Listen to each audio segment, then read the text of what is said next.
The history of the Mediterranean region and of the cultures and the people of the Mediterranean basin is important for understanding the origin and development of the Mesopotamian. The term Mediterranean derives from the Latin Mediterraneus, means inland in Greek Mesogeios, for example, commonly called Mare Nostrum Latin, our sea, and occasionally Mare Internum by the Romans. Beginning around 3000 BCE, many civilizations arose and faded into the world we know today. Paleolithic, meaning Old Stone Age. Nomadic lifestyle and hunter-gatherer cultures dominated. Neolithic, meaning New Stone Age. Name for new type of sonnet tools developed. Farming practices begin in this era. Cuvette and Lascaux caves. Almost all the paintings are of animals. Theories suggest that these animals may have had symbolic meaning. Venus of Willendorf, a fertility figure made of stone, one of the oldest art objects known to man. Fertility figure image of a woman with exaggerated reproductive features.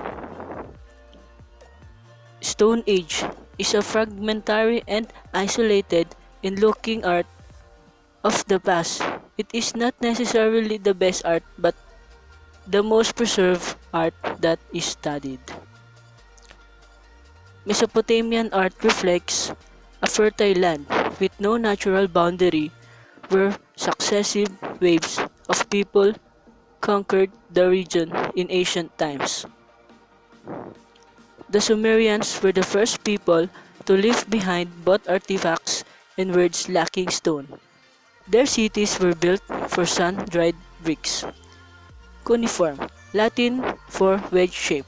First known written words created as marks pressed into damp clay. Ziggurat, temple of shrine raised on a monumental step base. And these are the arts of Mesopotamia. The Babylonians were great architects of the ancient world. One of their great leaders, Nebuchadnezzar, was an enthusiastic patron of the arts and he built the capital city of Babylon. The Eastern Gate was the eighth gate to inner city of Babylon. It was constructed in about 575 BCE by order of King Nebuchadnezzar II. On the north side of the city, it was part of a grand veiled processional way leading into the city. The principal message of Egyptian art is continuity, stability, order, and endurance are all ideas expressed through their works of art. Action is not important in Egyptian art. The pyramid is the most famous architectural creation in ancient Egypt. Pyramid is a structure whose outer surfaces are triangular and converge to a single step at the top, making the shape, roughly, a pyramid in the geometric sense.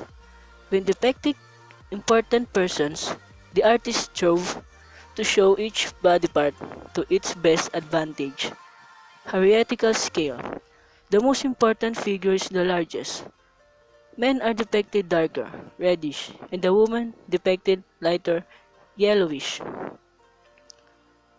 Palette of Namur 3100 BC.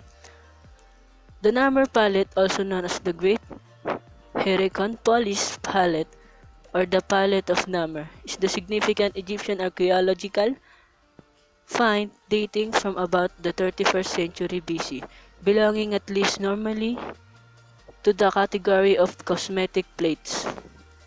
The Great Sphinx 2500 BC.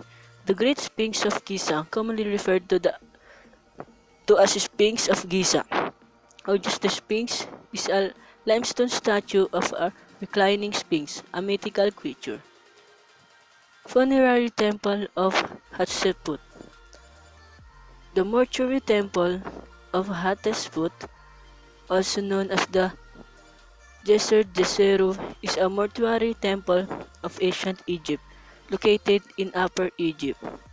The Pharaoh Amenhotep was was a revolutionary and tried to establish monotheism during his reign. Egyptian art was less rigid and more natural in appearance.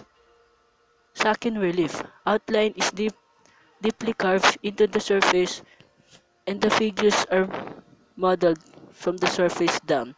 Queen Nefertiti was a queen of the 18th dynasty of ancient Egypt, the great royal wife of the Pharaoh Akhenaten. Akhenaten and his family. The stele of Akhenaten and his family is the name for an altar which depicts the Pharaoh Akhenaten, his queen Nefertiti, and their three children. Gold represented wealth, the life-giving rays of the sun and eternity itself. The flesh of the gods was considered to be gold. King Tutankhamun's gold coffin and face mask were meant to confer immortality. The mask of Tutankhamun is a gold mask of the 18th dynasty ancient Egyptian Pharaoh Tutankhamun. The Aegean art coincides with both Egyptian and Meso-Jewish art. It consists of three main cultures. Cycladic art consists mainly of nude female fertility figures. Minoan art centers around the city of Knessos. Many frescoes adorn the palace walls. Mycenaean art, known for their elaborate burial practices and their use of gold. Statue of woman, Cycladic. Cycladic sculpture is characterized by the abstract treatment of the human form. Toreador fresco, Minoan fresco Knossos. The bull-leaping fresco, as it has come to be called, is the most completely restored of several stucco panels originally sited on the upper story portion of the east wall of the Palace of Knossos in Crete. Rhyton. Rhyton is a roughly conical container from which fluids were intended to be drunk or to be poured in the some ceremonies such as liberation or merely at stable.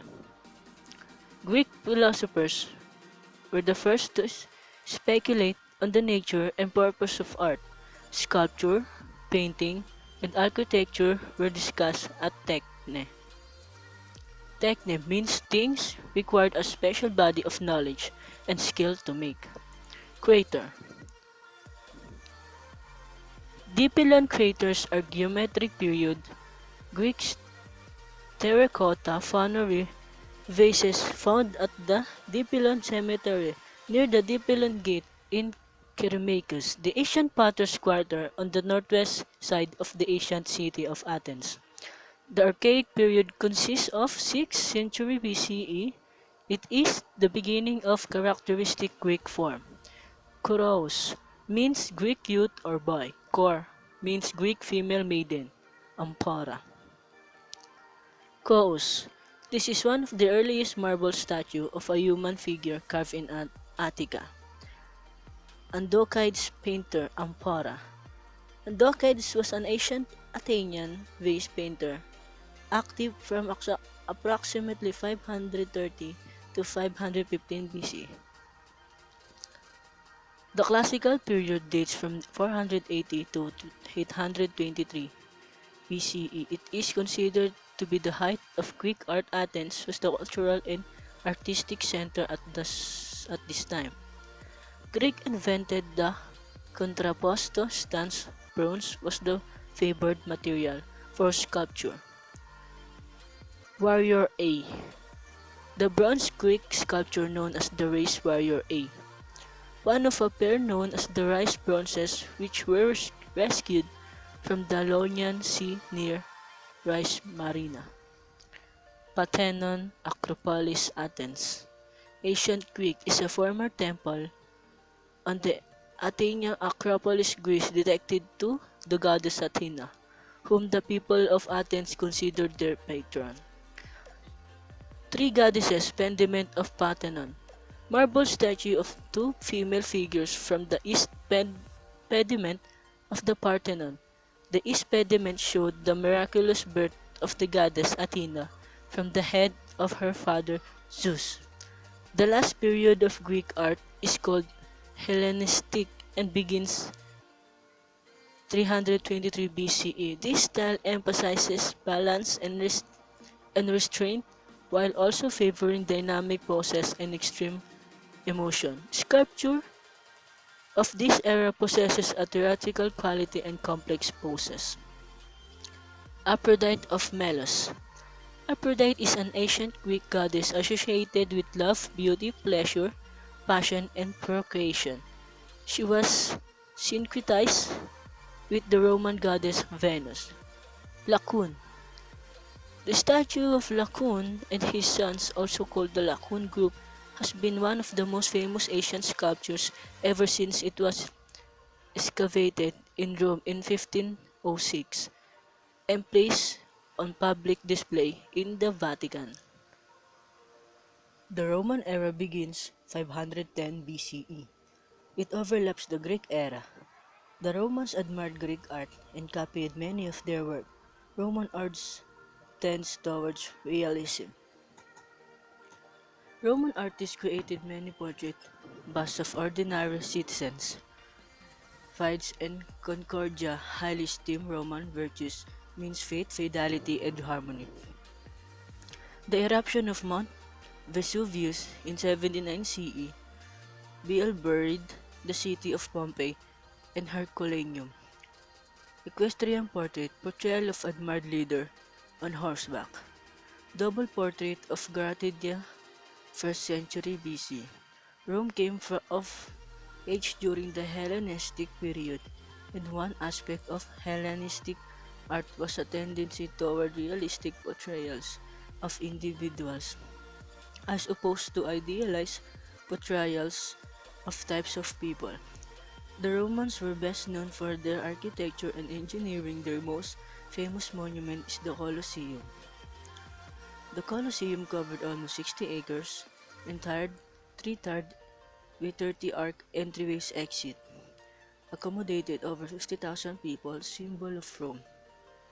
Colosseum is an oval amphitheater in the center of the city of Rome, Italy, just east of the Roman Forum, and is the largest Asian amphitheater ever built, and is still the largest standing amphitheater in the world today despite its age.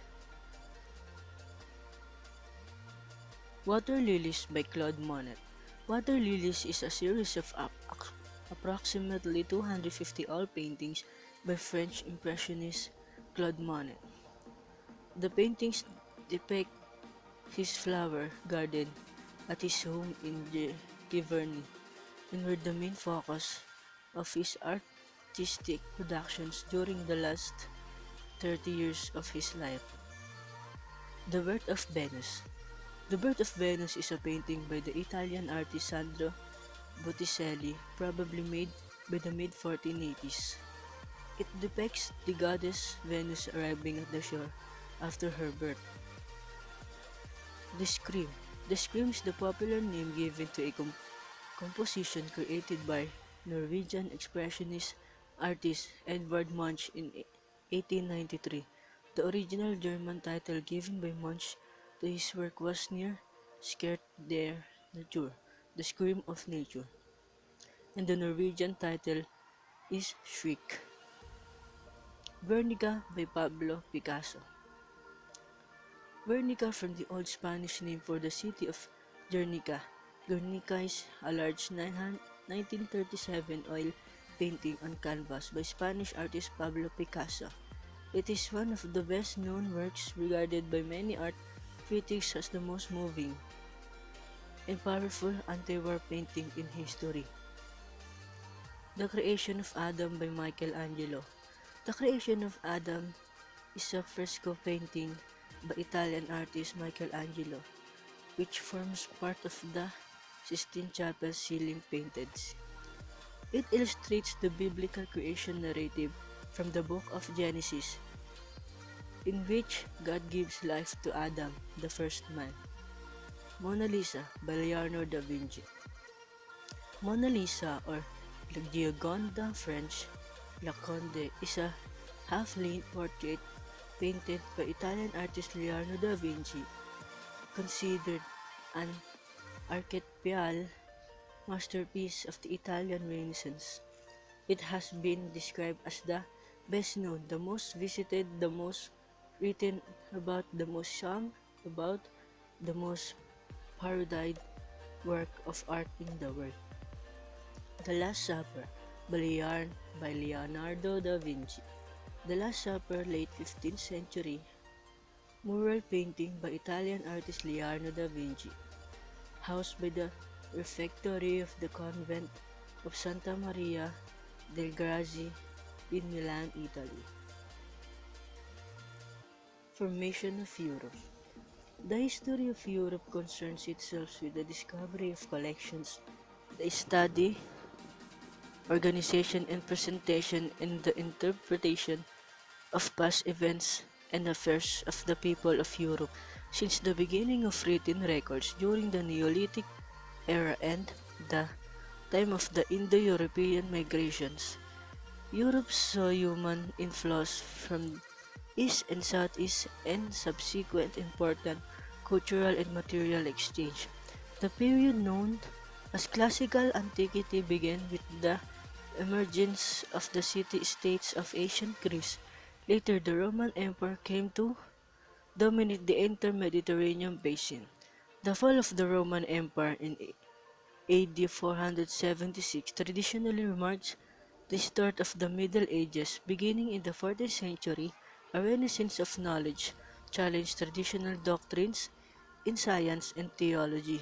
Simultaneously, the Protestant Reformation set up Protestant churches, primarily in Germany, Scandinavia, and England. After 1800s, the Industrial Revolution brought prosperity to Britain and Western Europe. The main European powers set up colonies in most of the Americas and Africa, and parts of Asia. In the 20th century, World War I and World War II resulted in massive numbers of deaths. The Cold War dominated the European geopolitics from 1947 to 1989. After the fall of the Iron Curtains, the European countries grew together. Christianity. Christianity is an Abrahamic monotheistic religion based on the life and technique and teachings of Jesus of Nazareth. It is the world's largest religion with about 2.4 billion followers. Its adherents, known as Christians, make up a majority of the population in 157 countries and territories, and believe that Jesus is the Christ, whose coming as the Messiah was prophesied in the Hebrew Bible, called the Old Testament in Christianity, and chronicled in the New Testament. Christianity remains culturally diverse in its western and eastern branches, as well as in its doctrines concerning justifications and the nature of salvations. Axiology, ordinations, and Christology, their creeds generally hold in common Jesus as the Son of God, the Logos incarnated, who ministered, suffered, and died on a cross, but rose from the dead for the salvation of mankind, and referred to as the gospel mankind, and referred to as the gospel meaning the good news, describing Jesus' life and teachings are the four canonical Gospels of Matthew, Mark, Luke, and John, with the Old Testament as the Gospel's respected background. Western architecture, early Christian. Early in the 20th century, it was thought that Christian art and architectures began after the death of Christ, or at least in the second half of the 1st century AD.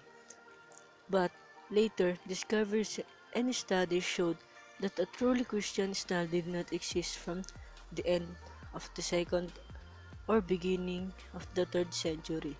The terminal date of this period is even more difficult to establish. It may be placed in the 4th, 5th, or 6th century. Early Christian architecture penetrated all the provinces of the Roman Empire, adapting itself to existing pagan architecture. It subsequently created its own forms, which varied according to local stylistic evolution. The new capital at Constantinople, founded by the Emperor Constantine the Great, was to be an important center. The art and architecture of this city henceforth became known as Byzantine and extended throughout the entire Christian East.